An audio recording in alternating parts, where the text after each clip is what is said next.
Hi everyone, it's Jennifer McGuire and I am so excited for today's video because I'm going to be showing you some new products from a good friend of mine. I'm also going to be showing you how to combine Copic coloring with die cutting. If you don't have Copics, that's okay, you could use other markers for this. Now I'm going to be using some new products from Ellen Hudson, and this is a line of products called Essentials by Ellen, and these stamps and dies are designed by my good friend Julie Ebersol. I'm so proud of her, and these products are so much fun. Be sure to check out my other video where I show a product release close-up of all the products. In this video, I'm going to be using a few of the products, including this great word die set. I love the packaging that this comes in. You don't have to change the packaging for storage. They fit nicely into these storage pockets that are the same size as the ones I always use, and I'll talk about that in the other video. I will be using this super large circle die from My Favorite Things also. It's 4 inches in diameter. You could cut the circle any way you wanted, but this die is nice and handy. Now I am cutting 2 circles from this die, so I have 2 circles the exact same size. Now on one of them I'm going to set aside, I'll use that a little bit later, and on the other I'm going to draw a line kind of towards the bottom. Now I'm taking these little house and tree dies that are from one of Julie's great sets, and I'm going to use a little piece of tape to hold them in place as I put them through my die cut machine. Now I am using the magnetic platform under here, so I probably didn't need to tape it, but I didn't realize I had that platform under there, so I do have little pieces of tape here.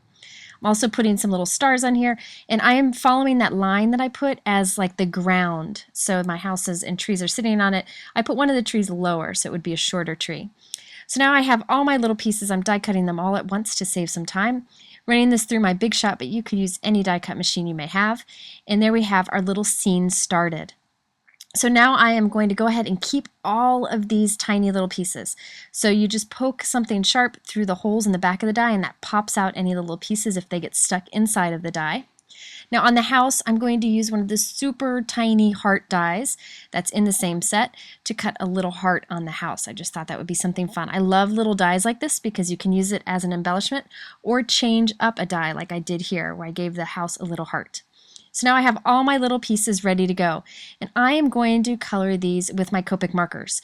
Now I would recommend die cutting from white all the time. I love to die cut from white cardstock. I use Nina white cardstock, and then you can change the color of all the pieces however you want. You could do Copic markers like I'm doing here. You could use any markers. You could use distress inks. You could color these any way you want. Now I am adding one shade of color and then a darker of the same color for some shading. So you'll see that I'm doing some shading on here, keeping it super simple. I'm working on my craft sheet. What I can do when I'm done is use an alcohol swab to clean up all the Copic marker that's on my craft sheet, so it's really easy to clean up. And you can see how quick and easy it is to color these die cuts. Now you could color them flat with just regular markers or just ink them, but I love adding the little shading to it because it really adds some dimension to this. We're doing an inlay die cut technique where we're going to take all these little die cuts and put them back into the negative space. It's so cool. Now I have a piece of scrap paper here. It just happens to be cut into a part of a circle, but it's just a piece of scrap paper. I've put some temporary adhesive on it, or actually I put regular adhesive on it, and this is just temporarily going to hold here. And I'm going to color these little guys. By taping them down, they won't move around when we add the color, using some red on the heart and some light gray on the windows. So now that we have all of our little die cuts colored, let's color our negative space. So I want a sky. I'm actually going to cut off below that pencil line in a little bit. So I just need to color my sky. Now you'll notice that my marker is starting to run out of ink. It needs to be refilled, but I'm kind of just keeping it going on. I use the chisel end a lot to color big surfaces like that very quickly. Now I'm coming in with a slightly darker color and just pulling some dark color from the ground up, just to add a little bit of dimension. It really is amazing how much of a difference that little bit of dark color here and there adds. Now I'm going in with the lighter color again and just blending that out. And I'll kind of go back and forth until I feel I have really good blending. Now if you don't have Copic markers, you could just color your paper with a solid ink or marker and then come in with like distress inks and add a little bit of darker color on the edges with an ink blending tool. There are a million and one ways you can do this, and I think it's really fun to start with white paper, then add any color you want to it, and then put the pieces back together like we're doing today with this die cut inlay. I also thought the sky would be fun to have lots of shimmer on it, so I'm going over the whole sky with my Wink of Stella glitter pen, and check out that shimmer that you get. It's just gorgeous. And you can zap that with your heat gun to hurry the drying along. It really dries pretty quickly, but I didn't want to mess up anything I was working on, so I'm just going to go ahead and heat set it. Now it's time to put the puzzle pieces together. So I have the other circle that I cut in the beginning of this video, and I'm covering it completely with adhesive.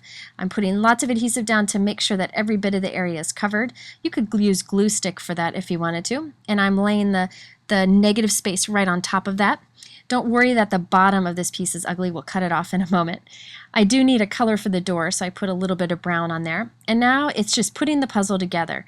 This is so easy to do, and I love the look of inlaying the pieces into each other and putting all the little die cuts back into their negative space, because it creates a really smooth look.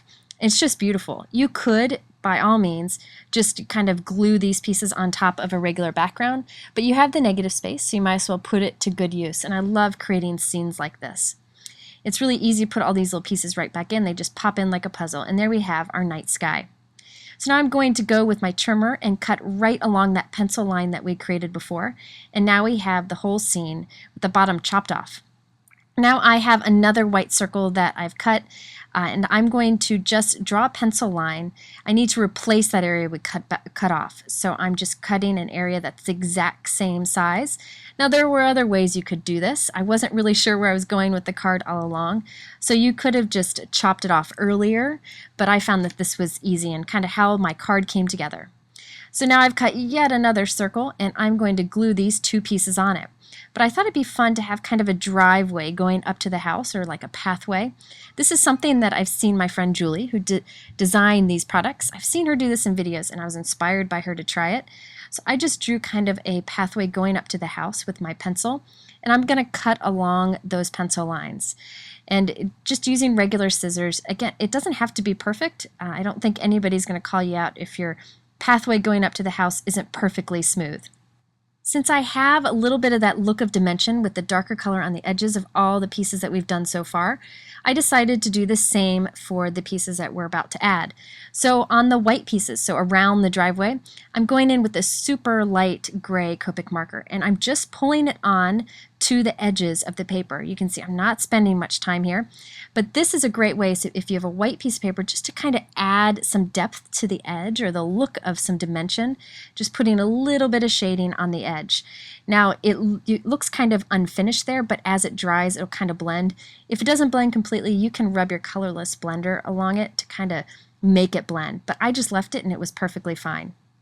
Now for the driveway, I colored it with a gray, and now I'm going in with a darker gray and pulling color once again from the edges. This is so easy to do.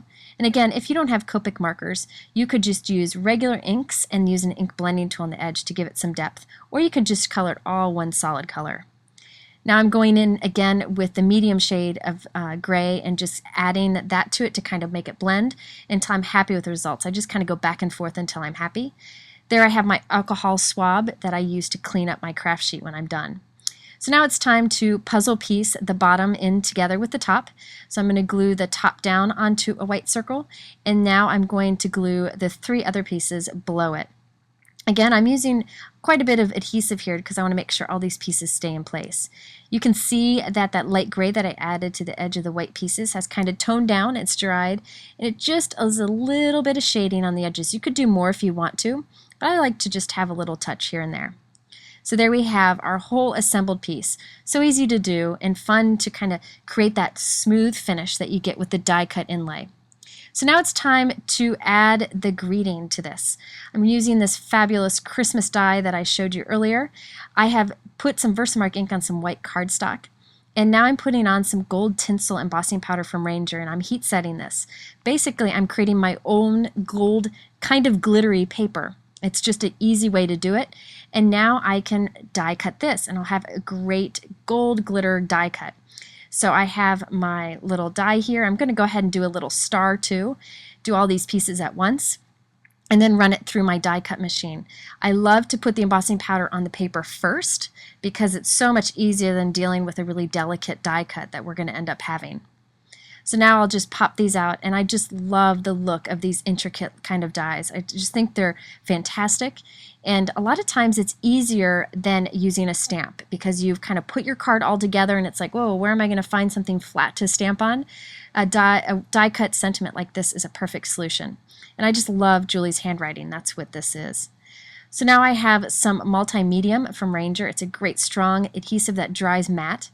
And I'm going to put little touches of it on the back of this die cut and place it right where I want with my tweezers. I love using tweezers for this because I don't have to worry about getting the adhesive on my finger and spreading it around. So I'm placing it down on here. Once I'm happy with it, I can kind of move it around a little bit. I will just go ahead and press it down firmly, and it dries pretty quickly. I could have inlaid this die cut word in with all the die cutting in the background, but I decided I wanted to kind of have it stand out a little bit. I also die cut a tiny little gold star, which I'm going to dip into some of that adhesive with my little pick-me-up tool and add that to the top of the tree. I just thought that was something fun to add. Now, I needed a sentiment before the word Christmas, like merry or happy or whatever. I thought it'd be fun to do happy, something a little bit different. So I'm using the word happy from this great Thanksgiving set that Julie has also come out with. So I used my anti-static tool and then some Versamark ink for the sentiment, and I'm going back to that same gold embossing powder. And so my stamped word will be embossed with the same embossing powder as my die cut word, so they match perfectly. That's another great thing about embossing your die cut is it matches your stamping perfectly. So there we have our little sentiment ready to go. Now I thought I would take these little stars. This is from yet another one of Julie's fantastic sets. It's 3 little kind of asterisks or kind of stars together on one image, and I decided to cut them apart as I like to do. You can always put them back together if you want to, and stamp them individually. And I'm stamping this with Tide Pool ink. It's just a little bit darker than the sky that we've created here, so that I just have some tone-on-tone stars in the background there. Very easy to do, and this ink it works fine with the Copics because that Copic background has dried completely, so I can stamp on top of it with no problem. Just to add a little interest to the sky. Now I didn't have a dot for the eyes, so I'm going in with my gold pen and just kind of drawing it in there instead of finding that tiny little eye, top dot for the eye from the die cut. Now I have a 4 1/4 by 4 1/4 white note card cut, and I'll put my 4-inch circle on here with some foam adhesive, and there we go. Lots of die cut inlay with these great new products. Also the shimmer sky that we added on top of the Copic markers. Now there was one last thing I wanted to do. I thought it'd be fun to add a little bit of shine to the windows and also to the heart just to draw some attention to them. So I'm using my glossy accents and just squirting a little bit onto it. Doesn't take too long to dry, and that little bit of shine just adds a little bit of dimension. Now before I go, I wanted to mention a few things. As I said, I do have a product release close-up video that shows all these new products from Julie and Ellen, so be sure to check that out. You can also head over to my blog because this is part of a blog hop celebrating these new products, and there's lots of great giveaways. If you're interested in the products, they're linked below my YouTube description, or again, you can head over to my blog. Lots of information there. Thanks so much for stopping by and spending time with me, and I'll hope to see you again soon.